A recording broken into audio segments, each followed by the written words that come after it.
بھائی کا سوال یہ ہے کہ کتا اگر چارپائی پر بیٹھ جائے تو کیا چارپائی پلید ہو جائے گی، اس کو دھونا پڑے گا، آدمی اس پر بیٹھ سکتا ہے یا نہیں؟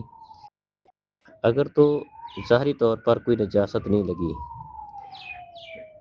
صرف اور صرف یہی ہے کہ کتا چارپائی پر چڑھا تھا یا بیٹھا تھا، تو وہ چارپائی پلید اس کو تصور نہیں کریں گے، اس کا دھونا لازم نہیں ہے، اس چارپائی پر بیٹھا جا سکتا ہے۔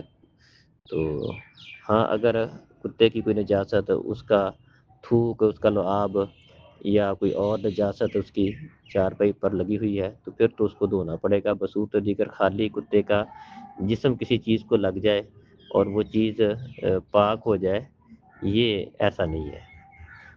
حدیث میں آتا ہے کہ صحابہ کرام بیان کرتے ہیں کہ نبی کریم صلی اللہ علیہ وسلم کے زمانے میں کتے جب مسجد کی دیواریں وغیرہ اور دروازے وغیرہ نہیں تھے تو مسجد میں آ جایا کرتے تھے۔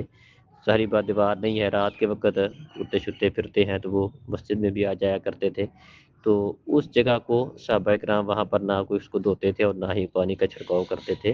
تو اس سے یہ بات سمجھ آتی ہے کہ کتا اس طرح ظاہری طور پر وہ نجس نہیں ہے کہ اگر وہ کسی چیز کو ٹچ کر جائے تو وہ چیز پلید ہو جائے، ایسا نہیں ہے۔ ہاں، اگر اس کا لعاب یا اس کا نجاست وغیرہ کسی کو لگے تو وہ پھر اس کو دھونا لازم ہوگا۔